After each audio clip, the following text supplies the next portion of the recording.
Bonjour Astrid Petit. Bonjour Pierre. Merci Astrid d'avoir accepté notre invitation. Astrid, tu es sage-femme, tu es membre de la direction de la CGT Santé. Alors les sages-femmes ont démarré une grève vendredi dernier pour dénoncer l'absence de considération institutionnelle et politique de votre profession qui n'a connu quasiment aucune augmentation de salaire depuis 20 ans. Vous demandez aussi un réexamen du statut des sages-femmes. C'est aussi d'ailleurs le rapport de l'IGAS, l'inspection générale des affaires sociales, qui a mis le feu aux poudres aussi, parce que les conclusions de ce rapport ne sont franchement pas à la hauteur, avec un brin de misogynie d'ailleurs dans les termes utilisés par ce rapport. Vous êtes aussi, les sages-femmes, les grandes oubliées du Ségur de la santé.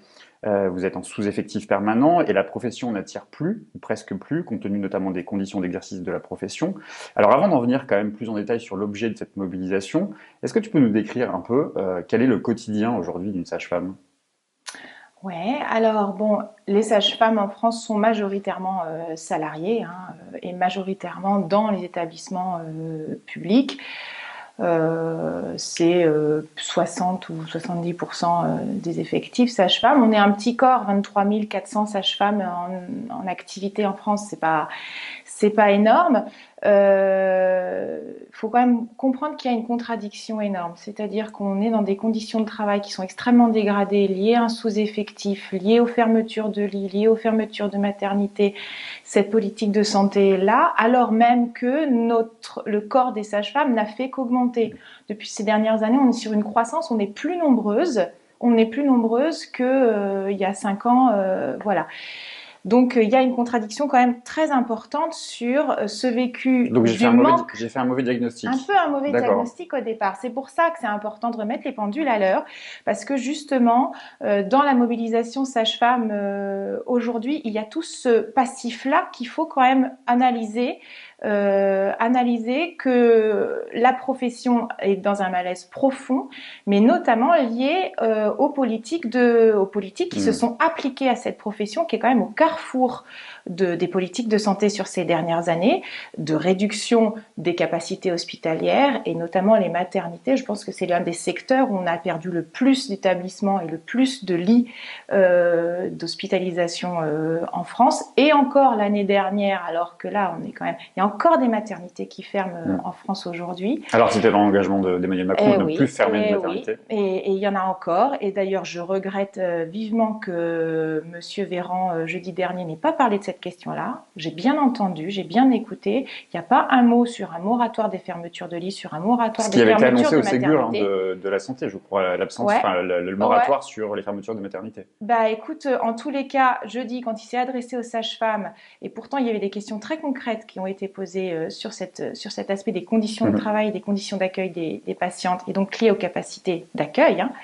il n'a pas répondu qu'il arrêterait de fermer les maternités, qu'il donnait l'ordre d'arrêter de fermer les lits, ou voire, cerise sur le gâteau, qu'il recréerait ce qui a été cassé.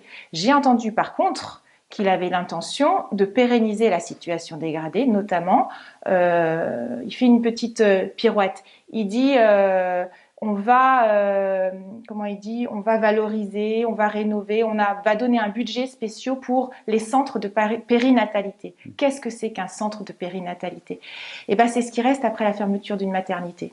C'est typiquement ce qui s'est monté à la maternité du Blanc, ce qui s'est monté à la maternité à Royan quand ils ont fermé la clinique, qui était le dernier établissement à Royan. Il reste des centres de périnatalité, c'est-à-dire des accueils de jour avec des sages-femmes. Généralement, c'est les anciennes sages-femmes de l'hôpital qui travaillent dans ces centres. Et malheureusement, dans souvent des cas, il y a des accouchements, pas catastrophiques parce qu'on s'en sort pas trop mal, mais qui se font là où avant il y avait des maternités. Donc moi, ce que j'ai quand même entendu, qui m'inquiète énormément dans le discours de Monsieur Véran, c'est que il n'a pas répondu à l'une des préoccupations majeures des sages-femmes, qui sont les conditions de travail et les conditions d'accueil. Et même en le prenant de côté, il y répond en creux, on va dire, en disant on maintient l'axe de réduction des capacités, de réduction des effectifs.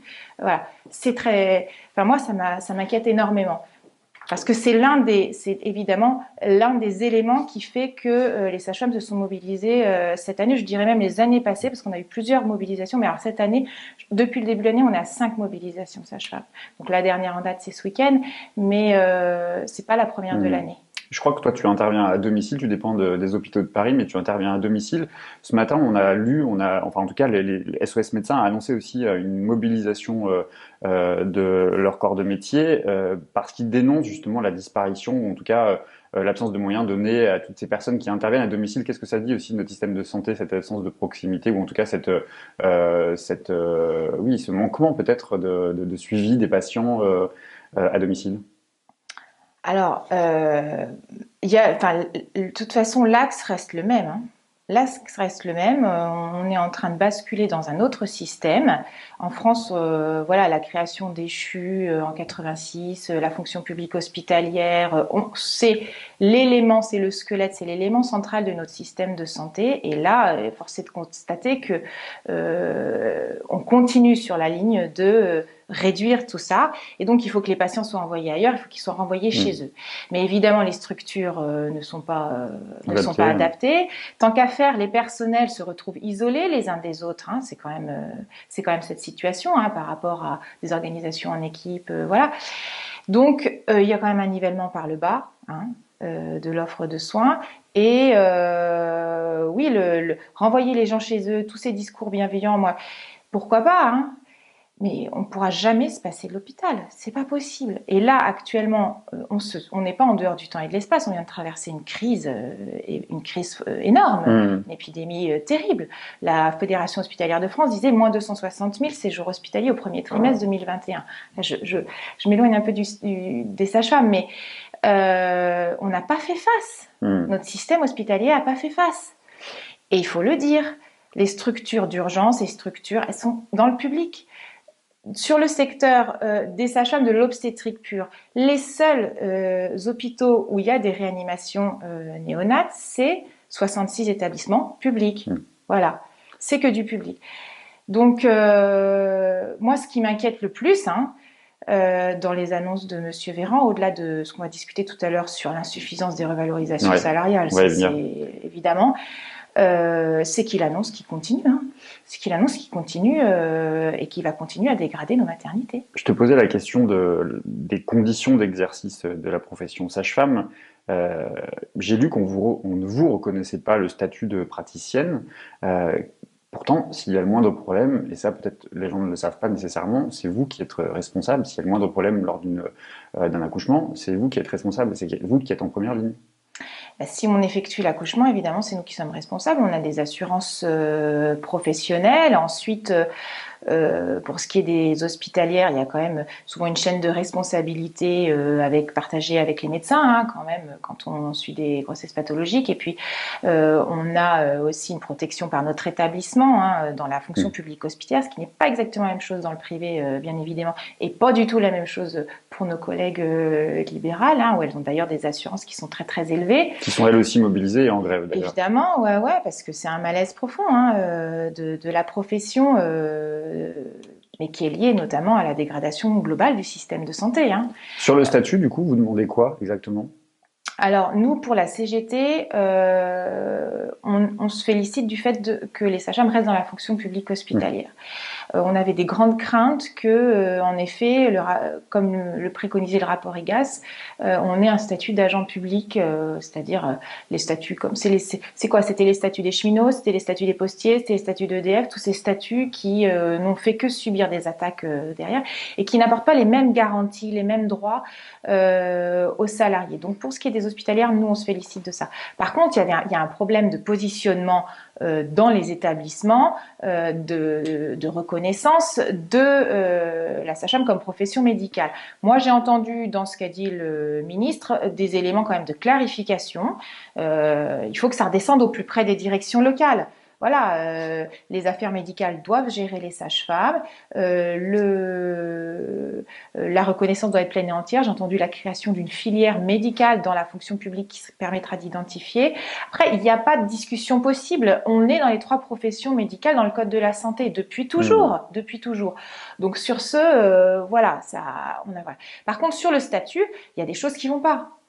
Sur le statut actuel des sages-femmes, dans la fonction publique, on s'en félicite, mais il y a des choses qui vont pas. Notamment, il y a un barrage au déroulement de carrière des sages-femmes, qui est incompréhensible, un grade 1, grade 2, qui est complètement incompréhensible. C'est un barrage. Un Quel type barrage de au barrage? déroulement de carrière qui va être remis, alors en plus de ça, avec la réforme de la fonction publique, ça va être complètement remis dans les mains des directions, et les avancements de carrière des sages-femmes vont pas être très transparents, on va dire. Hein.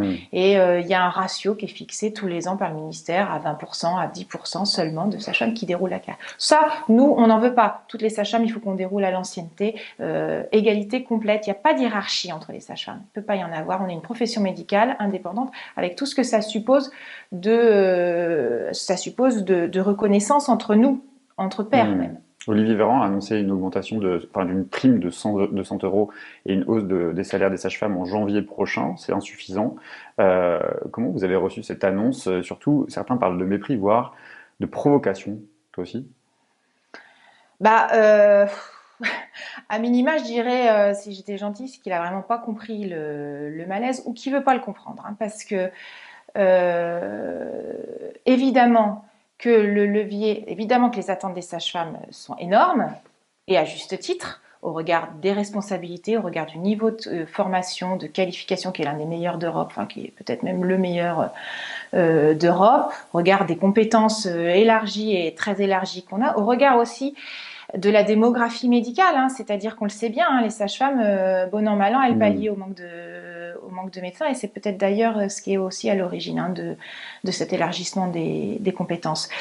Mais dans l'immédiateté déjà, au regard des difficultés à recruter des sages-femmes dans les services, aux sous-effectifs. Évidemment que quand on regarde la fiche de paie et quand on regarde les conditions de travail, nos jeunes collègues, je les comprends, elles cherchent ailleurs. Et je dis nos jeunes collègues, mais pas que, des sages-femmes d'expérience aussi, pour lesquelles ça avait un sens de travailler en maternité, de travailler en maternité publique notamment, et qui sont dégoûtées et qui quittent la profession parce que c'est plus tenable. Donc, l'un des leviers immédiats qu'a le ministre, c'est d'augmenter sensiblement les salaires. Moi, je ne pense pas qu'une augmentation de 100 euros, plus ou moins 100 euros brut, je dis plus ou moins parce qu'il n'est pas clair sur la revalorisation de la grille, hein, Monsieur Véran. Moi, j'attends de voir. Hein. Enfin, j'attends de voir. Non, je vais lui demander d'être plus clair hein, avant de voilà. Notamment le 7 octobre prochain.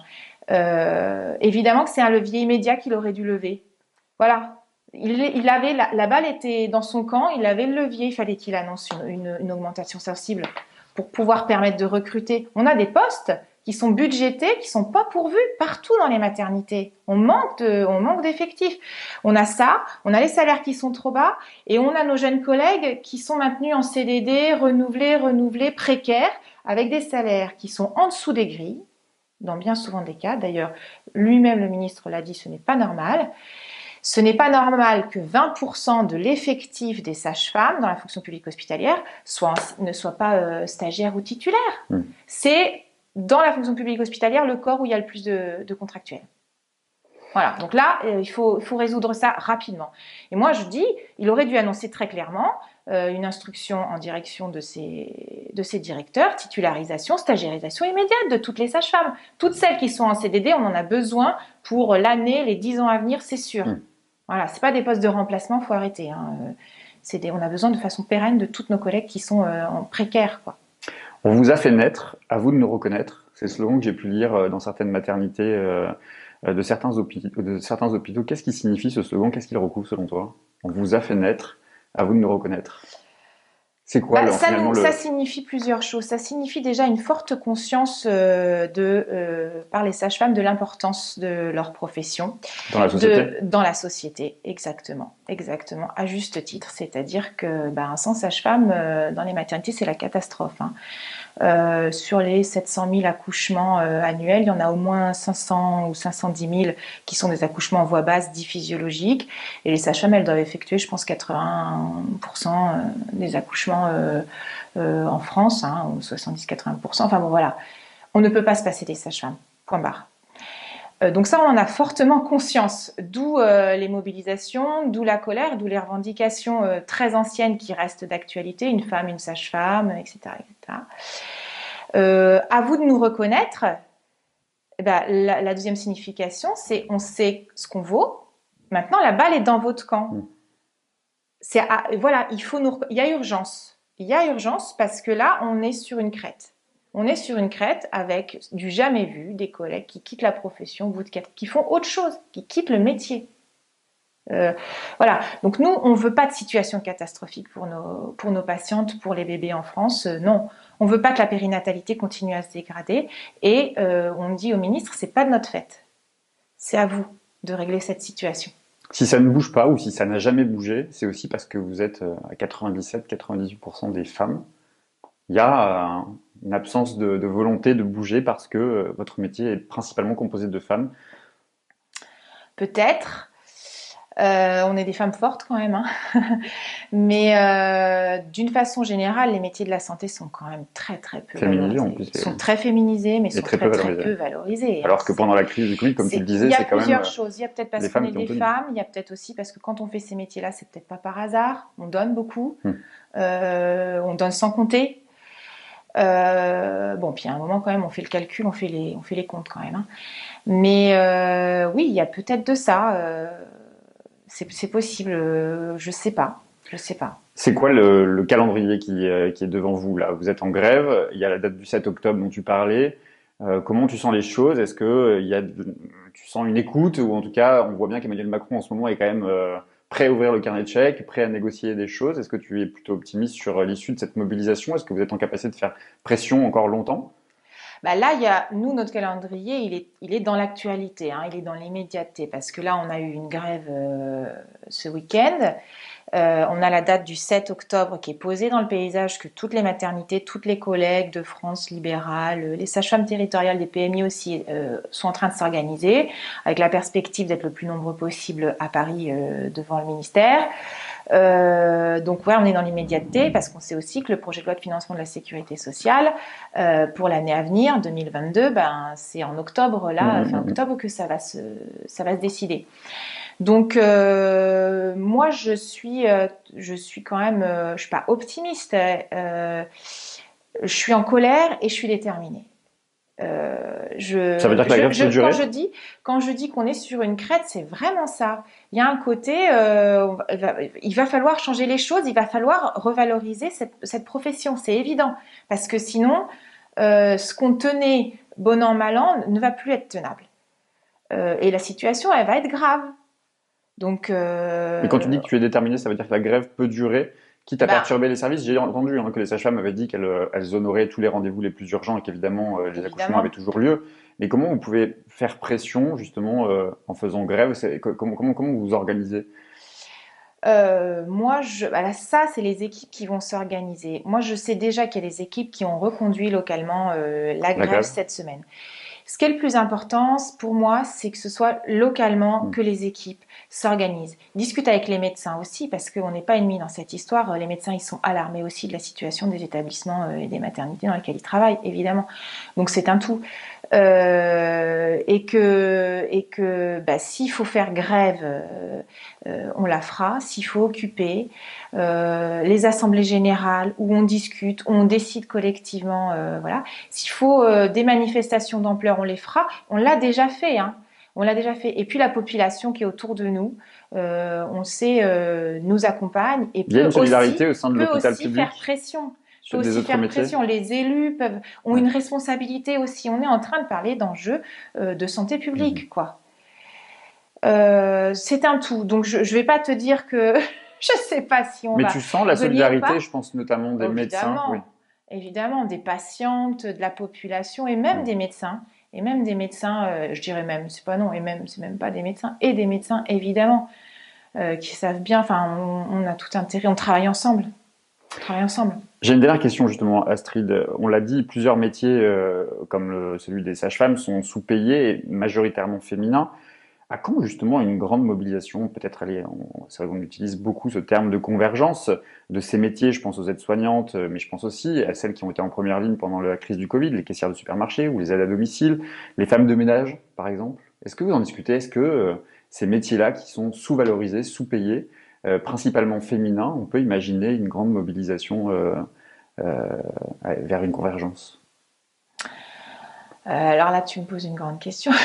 Mais ça te paraît être utile, nécessaire, ou est-ce que moi, ce que je il faut que chacun dans son coin évidemment que évidemment que là, on est en train de s'affronter à une logique globale, Mm. hein, bien sûr, hein, des attaques, voilà, qui s'attaquent au monde du travail en général, hein, donc, évidemment que on a tout intérêt à y aller tous ensemble, hein, d'être les plus nombreux, y aller tous ensemble. Maintenant, ça se décrète pas comme ça se construit. Moi, je suis pour que les revendications elles soient quand même les plus concrètes possibles, les plus saisissables possibles, parce que moi, j'en ai marre des discours où on se fait balader à droite, à gauche, par exemple.